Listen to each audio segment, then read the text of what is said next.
The Source.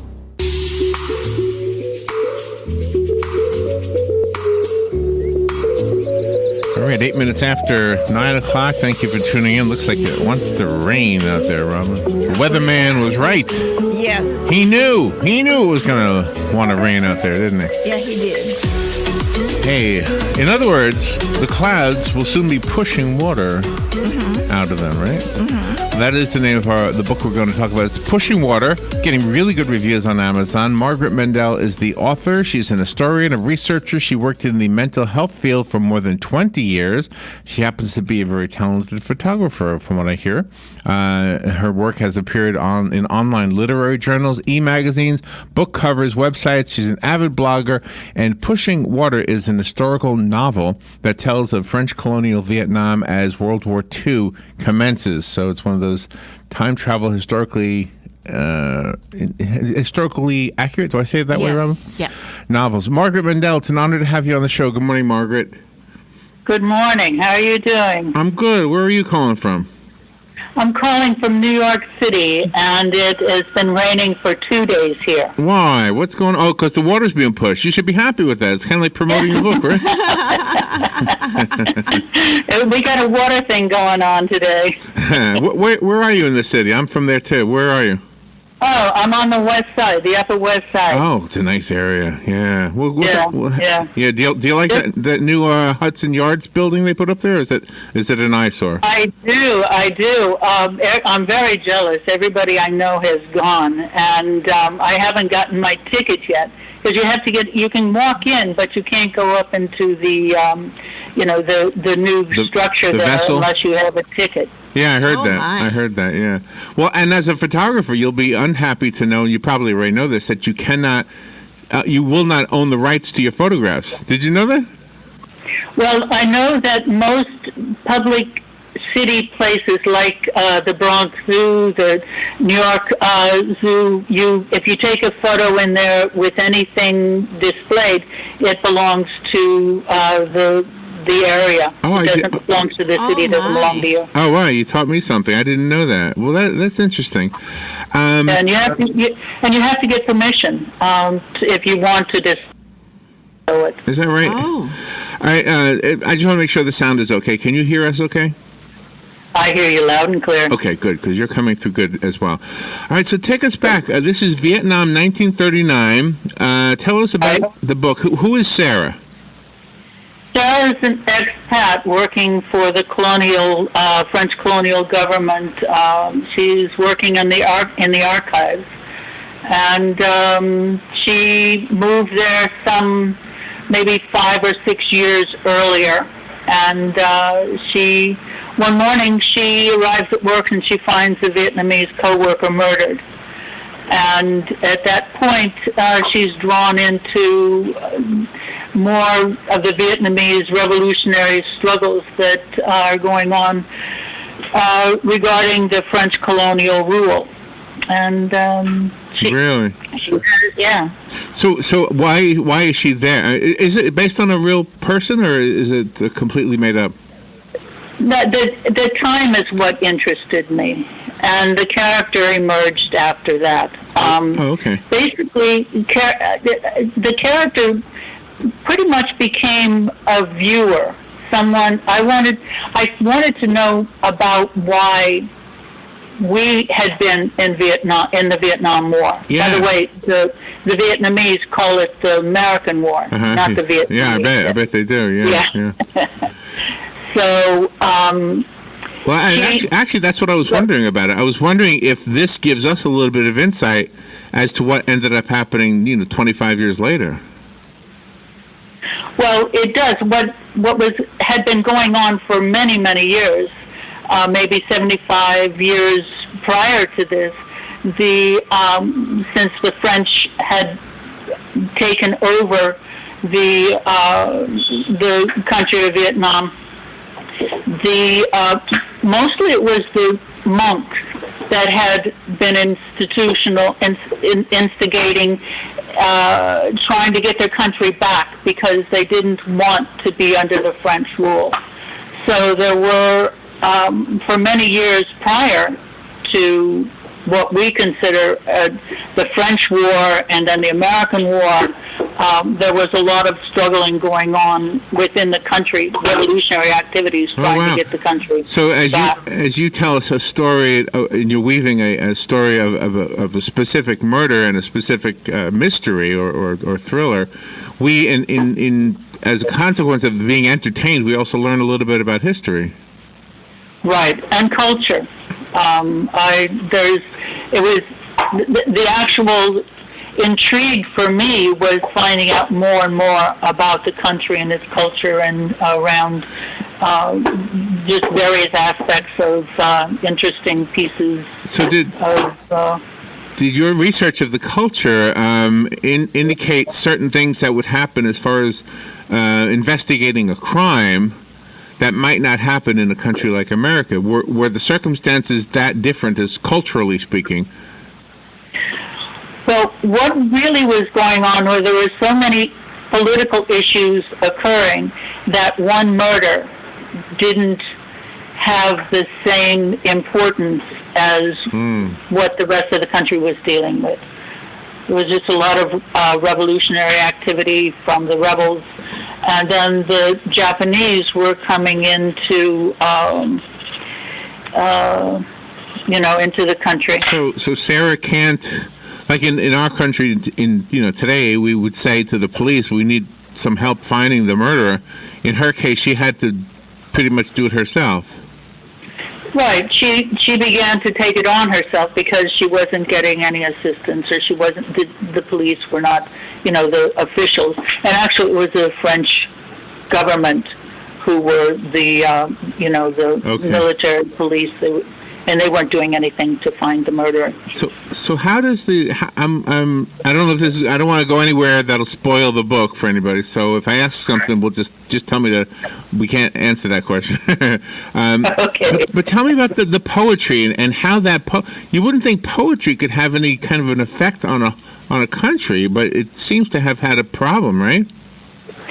Oh, the Vietnamese had a long history of romantic poetry, and the Vietnamese co-worker who was murdered was very much in love with the old Vietnamese poetry, and so in the poetry that you read in the book, it seemed to me that it just fit that he would speak from the other side in a poetic, more romantic, more questioning manner.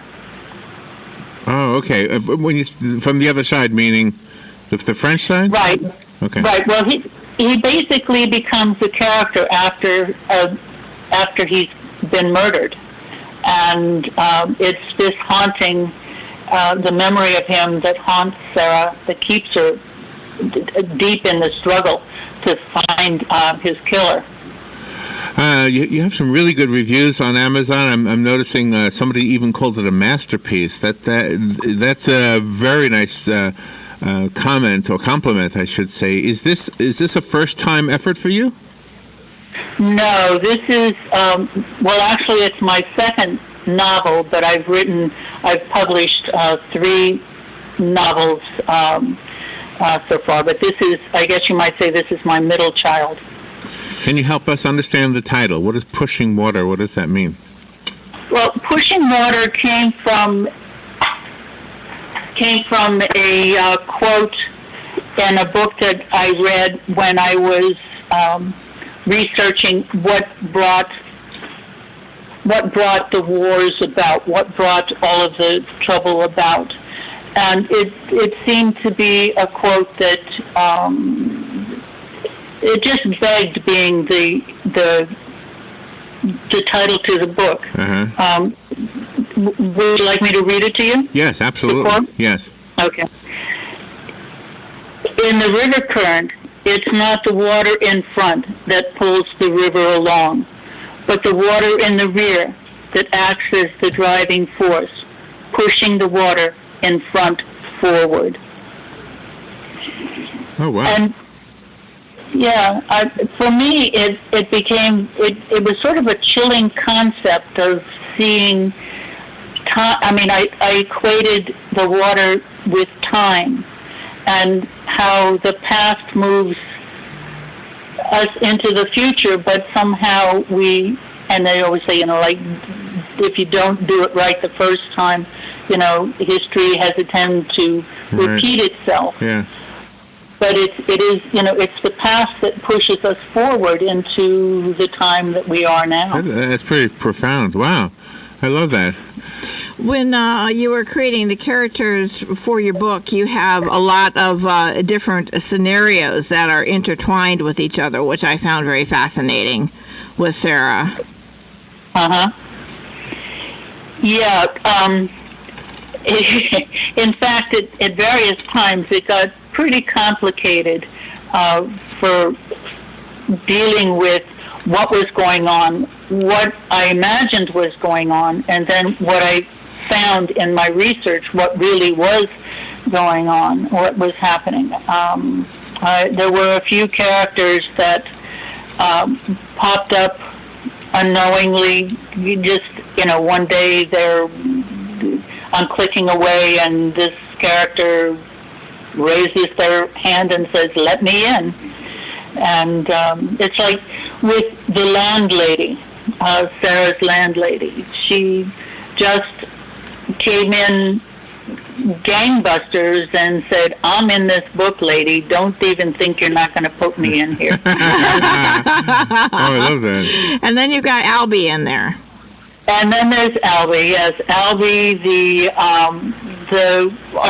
he claims he's an archaeologist in a digs in China, but he's a very mysterious character who has a lot of fingers in revolutionary activities, and he's working on the other in China, and has he loves Julia, but and she loves him, but they both know that it's not gonna work. They have too many.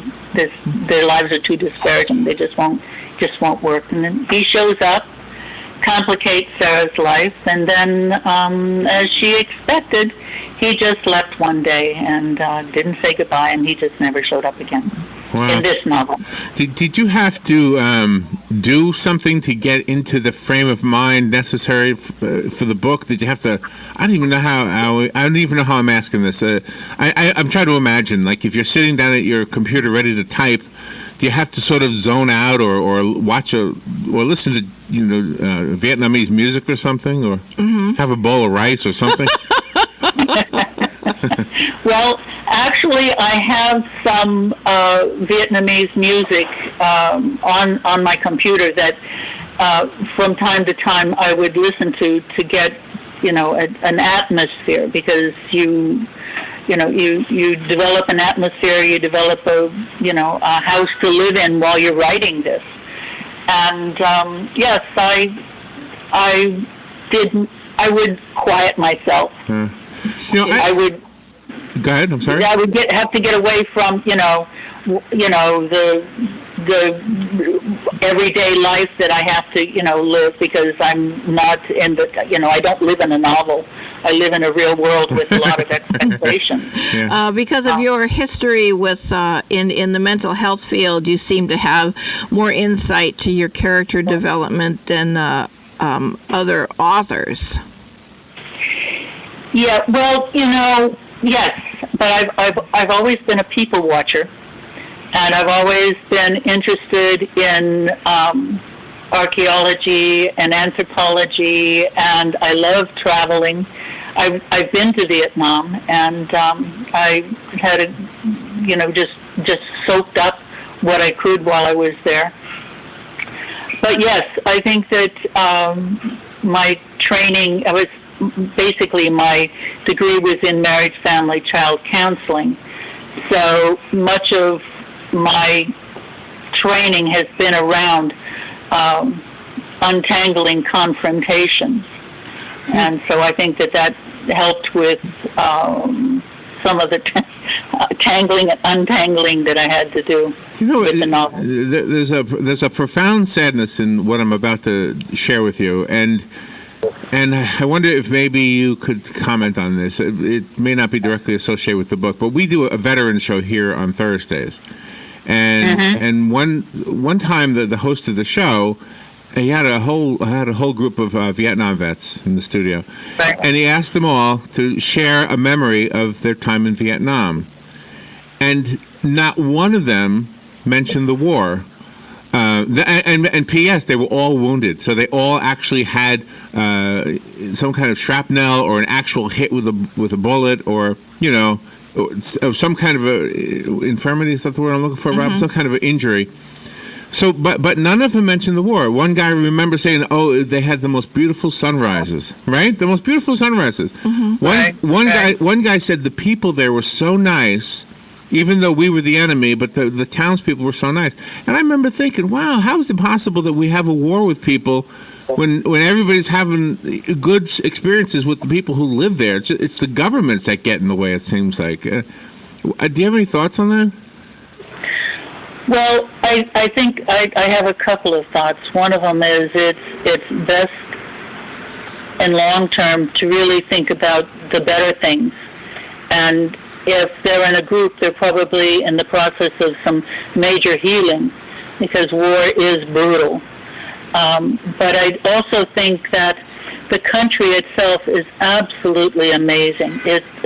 And the people are, they're just beautiful people. They're lovely. And there were some issues for tourists who went to Vietnam quite soon after the Americans left, but there's no feeling of animosity or anger, and so I think that it's an innate part of the culture. They're very deeply Buddhist, many of them, or they're Catholic, and I think that it has a lot to do with their just an overall cultural belief in goodness and kindness on some level. Not always, maybe, right. I think that, like anywhere, your question, it has to do with that. Yeah, well, people think, people who are not from New York, and you and I and Robin know that's not what people think, and I don't know where it comes from. I think books and movies make or break it as far as that goes. And if your book had come out in the late 1950s, for example, maybe the war wouldn't have happened. I can be going out on a limb there, I guess. Yeah, I don't know. I don't know either. Who knows? Really, what power any of us have as we go through this these crazy days of our lives. Yeah. I like the fact that Julia comes in under the premise of searching for Amelia Earhart when she's really delving into the political landscape. That was very clever. Yeah. Well, and in fact, I couldn't help but put Amelia Earhart in there. She's one of the historical characters that I've been following for years too. So it just seemed that there was some intrigue about why she, at that point, there was some intrigue about why she had disappeared. Was she on reconnaissance? Was she sending back information to the American, military? Because she was flying over a very, volatile, complicated area. It wasn't just flying over an ocean. She was in an area where the Japanese were extremely active. Only in New York can I speak to somebody and have a siren, like it sounds like it's inches from you, and it's not phasing you at all. It's not. I have to tell you, I was on the phone with somebody once, and we had a siren and a cop car, and we had all kinds of things going on. And she says, "Oh my," she says, "what's happening?" Welcome to New York. Welcome to New York. Oh my God! The Pushing Water is an escape for the reader, I think, and it's a great story. I think you must have had a good time writing it, Margaret. I have a copy. I did. Margaret sent us a copy of the book, so if we have a listener who would like the book, we'll take a call, and we'll have to do. I guess during the break, we'll take the call, and we'll leave the book for you if you want to call in. The number would be. Let me look at it again. I got to remember it. It's 863-473-4370. Margaret, I love this conversation. Thank you so much for taking time to talk to us today. Oh, well, thank you for taking time to talking to me. It's a great book. Keep it up. And if you're ever in Florida, come on by. We have sirens here, too. You'll feel at home. I will. I definitely will. And I would love to come there sometime in February. Yeah, that's a good time. It's an excellent time to come here. Thank you, Margaret. All right, we'll be right back. All right.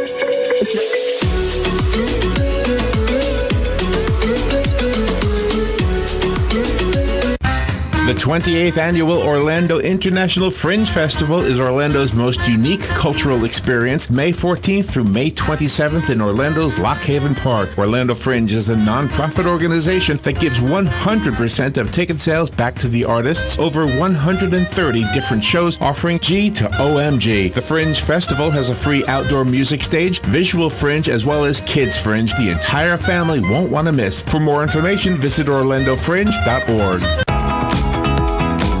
Direct Connect to UCF, where students who attend the College of Central Florida and graduate with an AA or articulated AS degree are guaranteed admission to the University of Central Florida. Success coaches are ready and waiting to assist you in designing an educational plan that is right for you in any of their locations across Central Florida. Remember, connecting is easy and guaranteed. Find out more at directconnecttoucf.com.